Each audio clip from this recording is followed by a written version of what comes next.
Hi, everybody. I'm Roy Daniels. I'm the managing director of the Asia Society Policy Institute, and I am here with my brilliant friends and colleagues to talk about what has happened in U.S. China relations over the past week.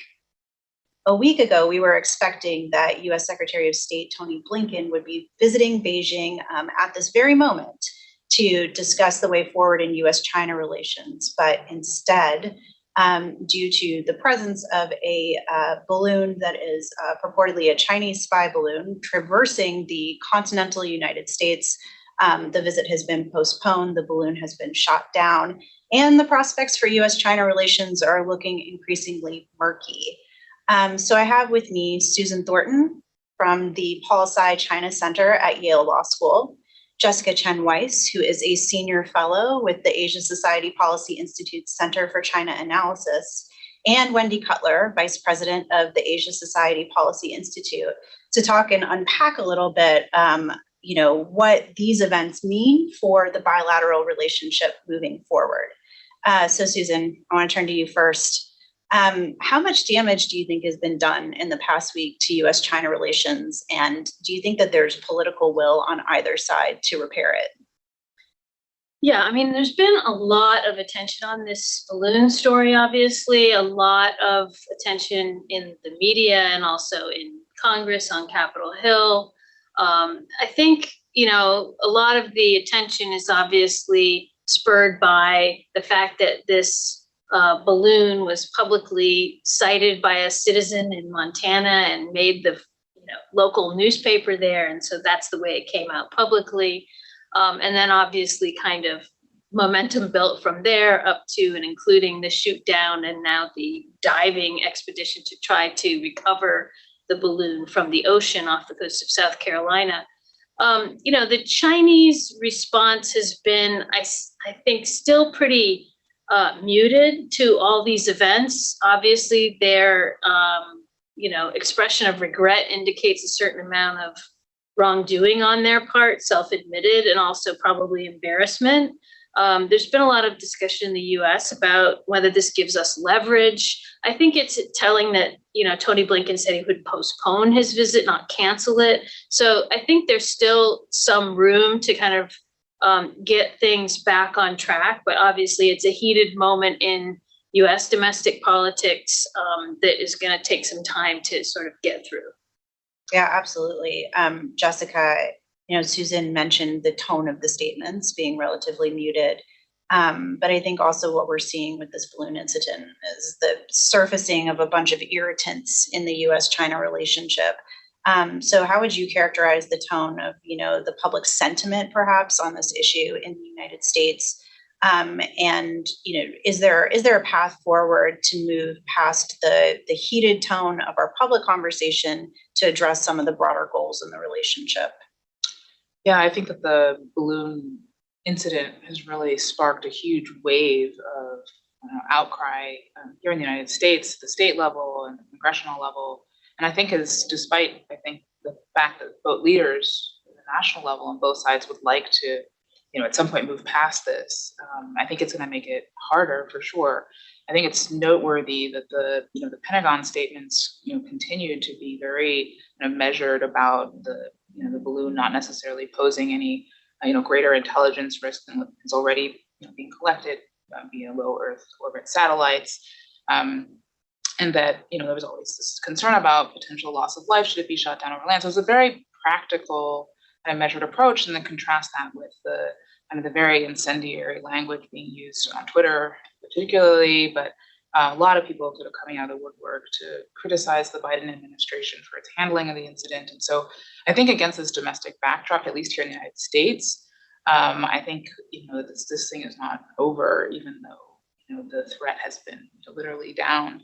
And on the Chinese side, I think we'll have to see, so far, Susan, I think is right that it is getting attention on Chinese social media, but mostly in support of the response the Chinese government has issued to date, which is this combination of the early regret statement, but then also more recently the right to reserve the right to take responsive measures.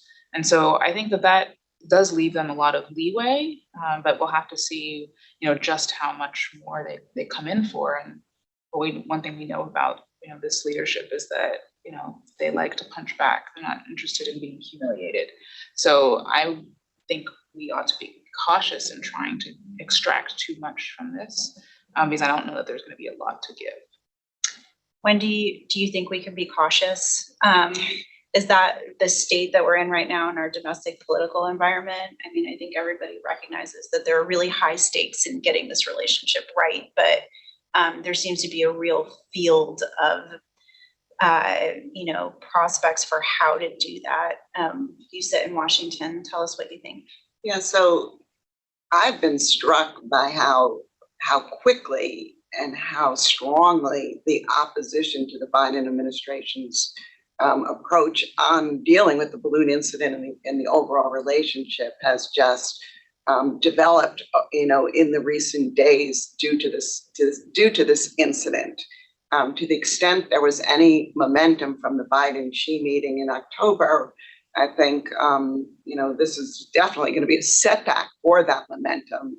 And I think it just shows how difficult it's going to be for the administration to work with China to try and get this relationship back on track, as all this criticism proceeds.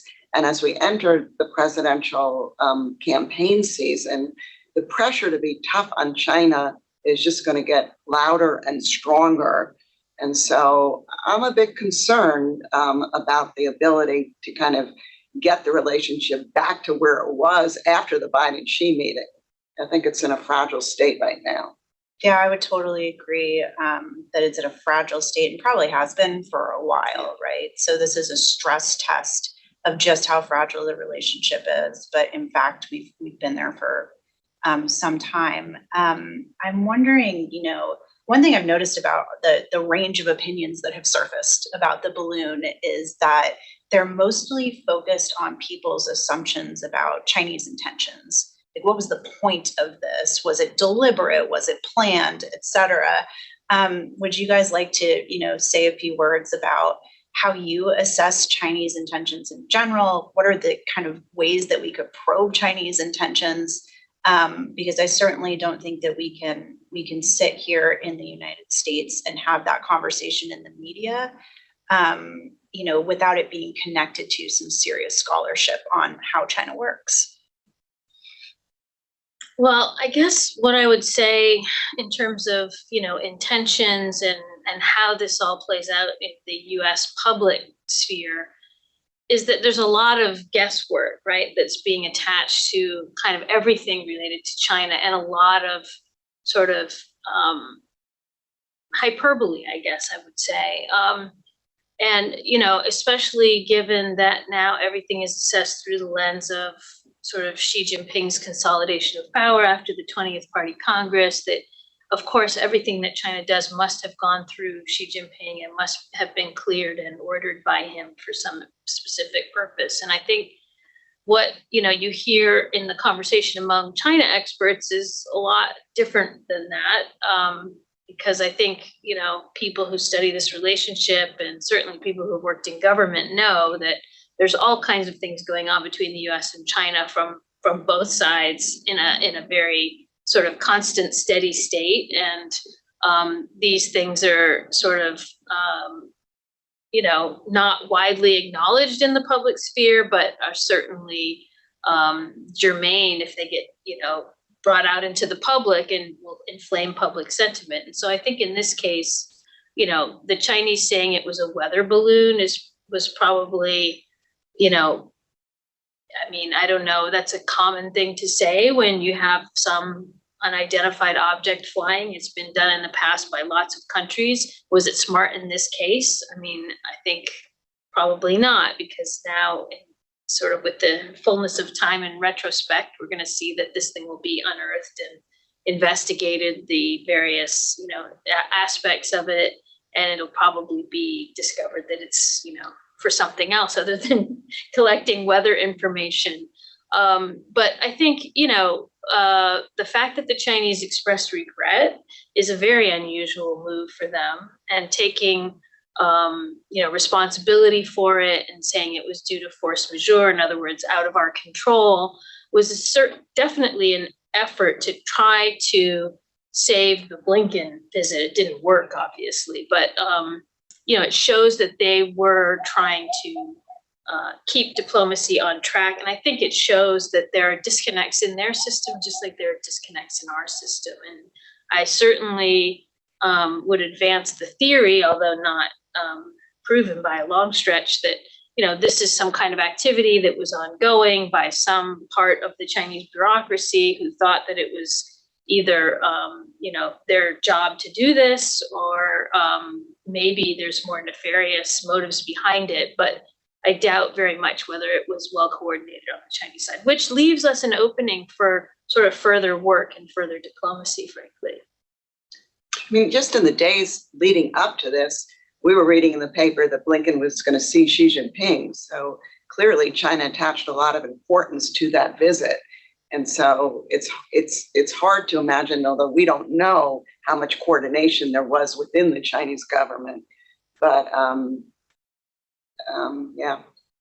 Jessica, any thoughts on assessing Chinese intentions? I mean, I think what we're hearing is that we really don't know what happens, how this decision-making process is made in Beijing, or whether or not, there's this assumption, I think, in the US side, as Susan said, that everything runs through Xi Jinping, that everything's coordinated. But as someone who has watched Chinese domestic politics and especially, Chinese narratives carefully, what's your assessment?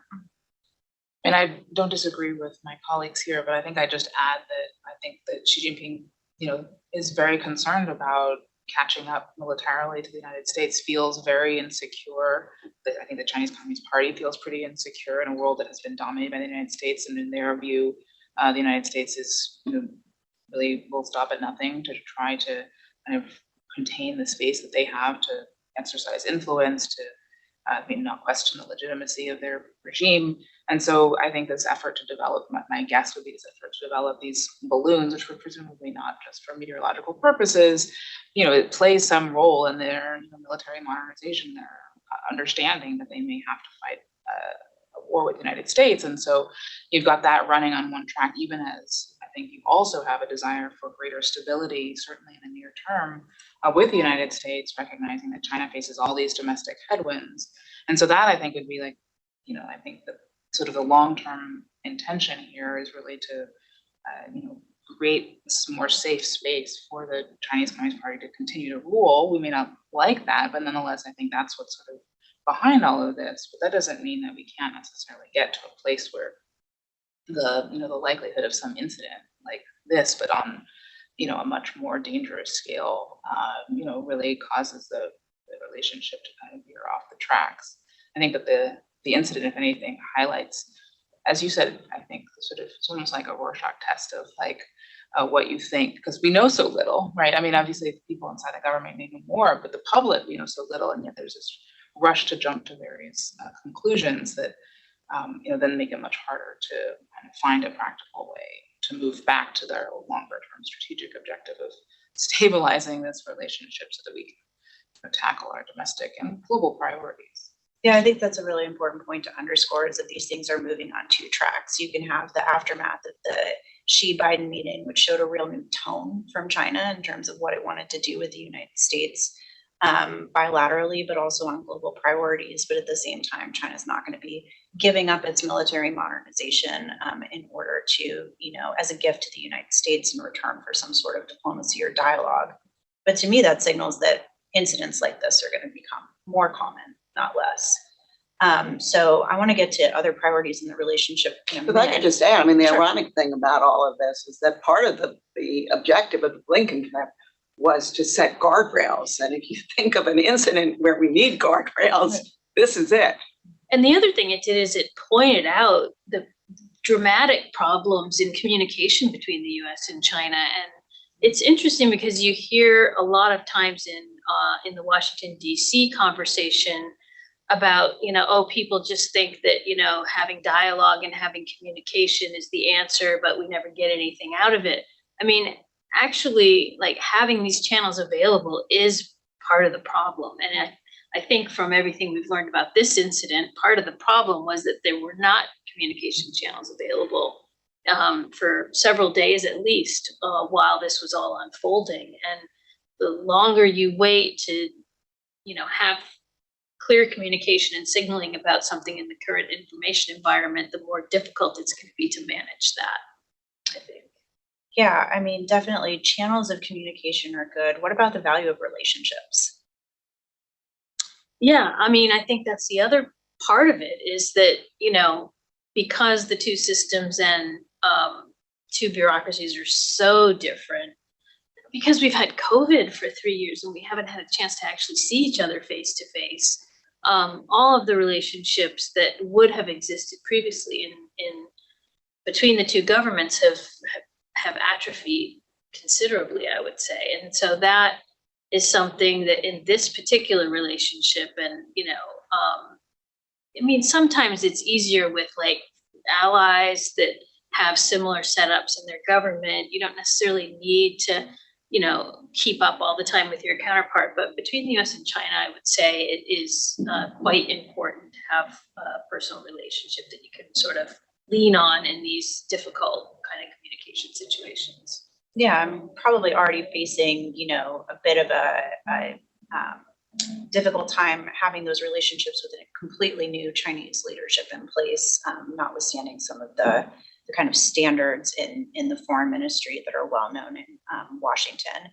But of course, this relationship between the US and China, which many people have called the most important relationship in the world, is about more than just the security environment in which we're both operating. Wendy, I know that, soon, if not by the time that this recording is out, we'll have trade numbers out saying that US China trade has grown. Not only grown, it's going to be at record levels for 2022. The amount of trade between the United States and China, I think, is going to top $760 billion. That's amazing. So at a time when the political conversation is really about how do we break this relationship apart in some way or preserve parts of it, decouple pieces of it at the same time, trade is growing. But trade, also is an area that needs to be managed. So how do you think that this incident this last week, the postponement of the trip, is going to affect the ability for us to kind of manage our trade priorities with China moving forward? Yeah, I mean, not just our trade, our broader economic policies and economic relationship. And there are a lot of challenges on the global economic front. And Secretary Yellen's recent meeting with Lihe in Switzerland, I think, went well. And there was talk about a visit by her to China. I'm assuming that was going to be sequenced to happen after the Blinken visit. And now that the Blinken visit looks like it is going to be delayed. We don't know how long, but we can talk about the calendar in follow-up. That could mean that the Yellen visit then is postponed more. So the administration is they're going to have to recalibrate kind of the sequencing that they had in mind for re-engaging at senior levels on all types of issues in our relationship. And a lot of these issues are in real need of care and attention and communication. Right. Yeah. Current events are not going to stop, and wait for Absolutely the US not. and China to get their act together on how they communicate with each other. So where do we go from here?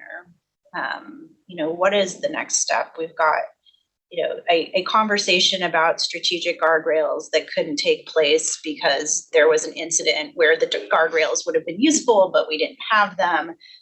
We're looking at moving this, the US is looking at moving this trip out a month or two, perhaps. And in the meantime, all these current events are going to be happening. It's not inconceivable that there will be other incidents that the US and China need to manage, and that postpones the trip even longer. And I think our Congress is going to be scrutinizing all the events that have developed and transpired over the past week as well. Yeah, I mean, it's very interesting to note that before this all happened and when Tony Blinken was still going to Beijing, the thing that everyone was focusing on was the potential visit by Speaker McCarthy to Taiwan and what kind of crisis potentially was that going to create in the relationship.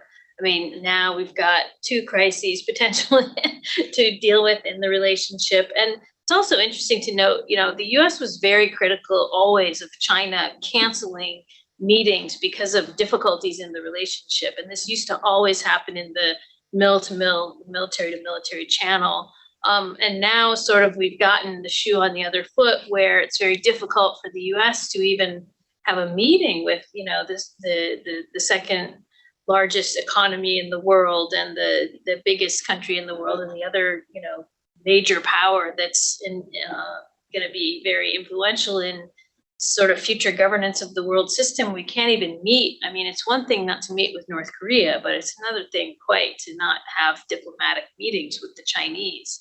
And so I think we need to get to a place, even with the political environment in Washington, where having meetings and talking and hashing things out doesn't become a political football. And I don't know how you get to that point.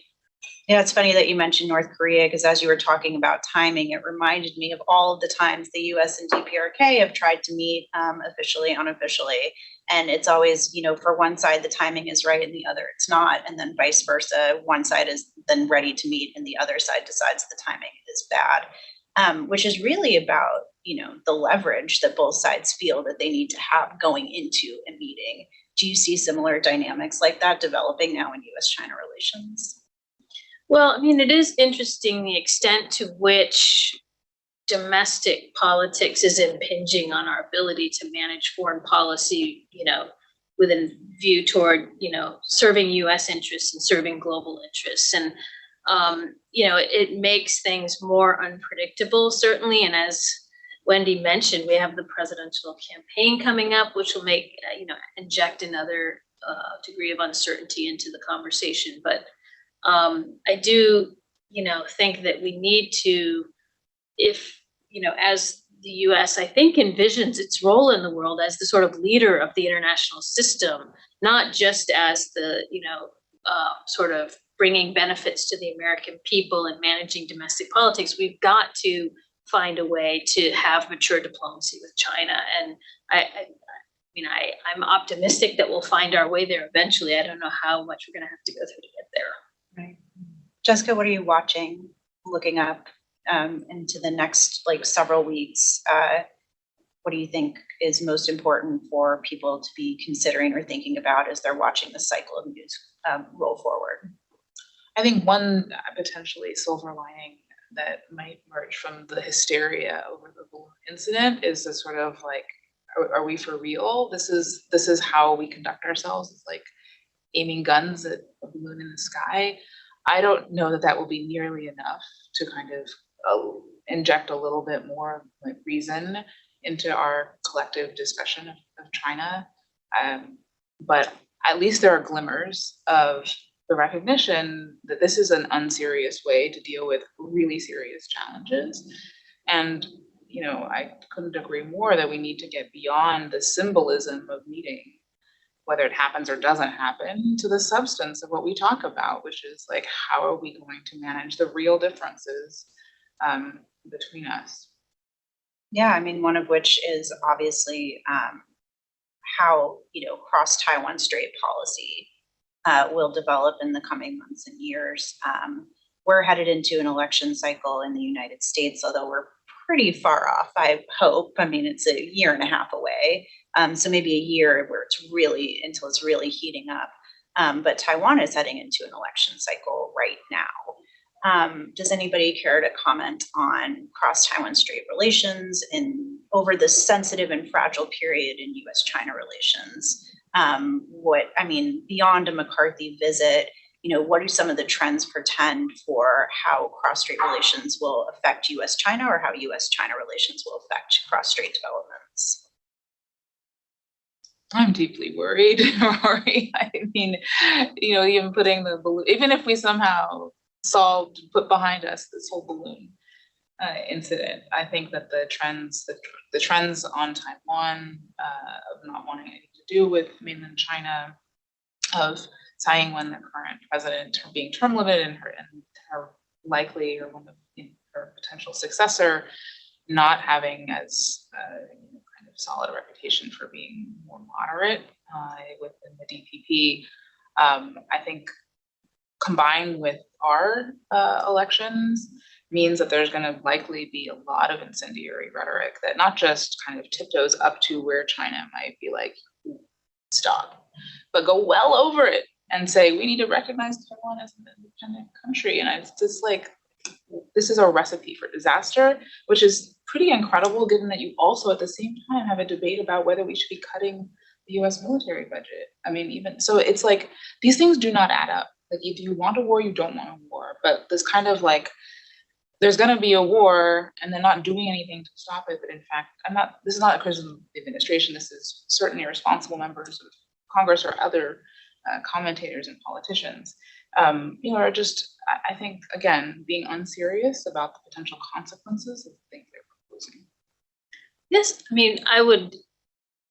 I'm also deeply worried, so I'm not going to separate myself too far from Jessica, but I want to point to sort of maybe what's a more positive kind of silver lining, if you will, of all of this kind of incendiary talk. I do think that in mainland China and in Taiwan, they, as opposed to previously when neither side really thought seriously that there was going to be a conflict, and so they kind of proceeded on that basis. Now I think they've kind of more woken up to the fact that, hey, this is possibly very real, and it would be an absolute catastrophe, mostly for us, mainland China and Taiwan. And so you saw, in the New Year's speeches by Tsai Ing-wen and by Xi Jinping, I think an attempt there to sort of strike a more moderate tone. We've seen a couple of good things happen, like the reopening of the mini 3 links, the reopening of flights. It'll take some time to see whether this is something that can be meaningful and significant. But, I think maybe we're seeing a realization that if the two sides of the strait just leave things to Washington, they'll go careening out of control. And so maybe that could be, a way to sort of bring things back into line if they start to see themselves as having more agency and do something about it. I mean, I don't hold out a lot of hope. I'm not holding my breath, but it's possible. It'll be interesting to see in the coming weeks if China takes any further actions, or how public opinion, or to the extent it matters in China, how it moves and how this incident is viewed. If there's more pressure to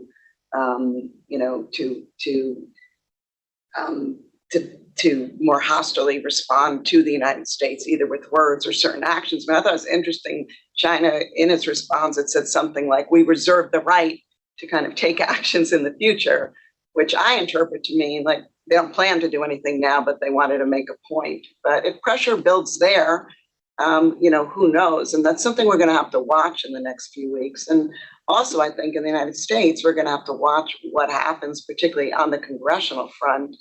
Are there hearings on this? What more information does the military share with us in the coming weeks, and how we try and manage this domestically?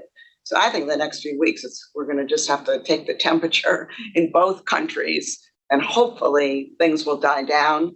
Maybe another incident will happen that will be totally unrelated to U.S. China relations to distract everyone, and things can kind of get back on track, meaning not, on track, meaning, post the Biden-Xi kind of roadmap for reestablishing communication and setting up guardrails. I mean, some people have pointed to the 2001 EP3 spy plane incident where a U.S. crew collided. There was a Chinese fighter jet that collided with our plane, and then the fighter was lost, and the plane was damaged and had to land on Hainan Island, which is, of course, Chinese territory. And then it took a long time to negotiate our way out of that and get the crew back, and took even longer to get the pieces of the plane back.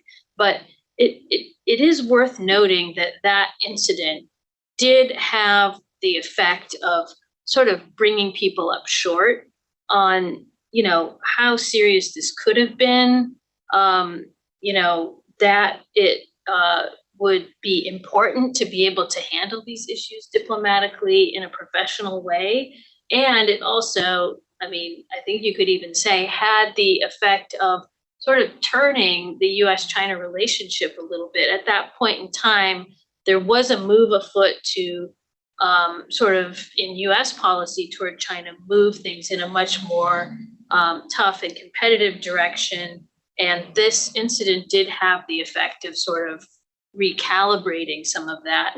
And so I think one question is this incident enough? I mean, I personally don't think so, given the very hostile climate that we have for the relationship. But, you know, it's worth thinking about what would it take, you know, in the way of an incident to recalibrate as well. And I think it's worth sort of contemplating that of this incident. Well, thank you, ladies. This has been a fascinating discussion. So glad to have had the chance to talk to you about U.S. China relations. Any closing thoughts? One recommendation for the administration on next steps in the coming weeks. Well, I guess for me, you know, they're going to proceed with the, you know, process of getting the balloon and examining it. And I hope that that can all be handled in a professional way, which I think it has been up to now, and that we can get, you know, some positive outcome from this incident, i.e., how about, you know, discussions in the UN about these balloons flying around everywhere and how they're supposed to be handled? We should at least be able to make progress on that front coming out of this. And then I hope also get some kind of communications links established and get the Blinken visit back on track. Jessica, anything to add to that substantive list of substantive agenda for the coming weeks? Maybe stepping to a little to the side and looking at the other set of technologies that Jake Sullivan identified as being foundational, including clean tech and biotech, and just registering my reservations about including those types of technologies, which, you know, if they are made more affordable in China, also help benefit us. And so I'm really worried about the extension of the approach that's been taken thus far in semiconductors to some of these other areas where, you know, we really, you know, don't have the kind of infinite resources to immediately reshore and bulk up our own domestic production or friendshore these technologies in the short term. And so this kind of, even if this selective decoupling or whatever you want to call it, extends to some of these areas, I'm very concerned about our ability to meet some of our own objectives, regardless of the future of U.S. China kind of collaboration and cooperation in these areas. Absolutely. Wendy? Just building on what Susan said, I think it's important that the administration now is as transparent as possible and shares as much information publicly as it can. And you get the real experts out there. I mean, one thing that's hit me, there's so many balloon experts out there, but I'd really like to hear more from, you know, our DOD and our military folks. I know they did a press conference just an hour before our event here today, but I think that's important, maximum transparency. And I think that can help us put this incident behind us and focus on, again, establishing the guardrails, establishing lines of communication, and really kind of trying to build on the momentum from the Biden-Xi meeting. Absolutely. Well, thank you again. And to follow more about what our experts are saying, please find us online at asiasociety.org, and please check out the work of the Policy Institute. Thank you.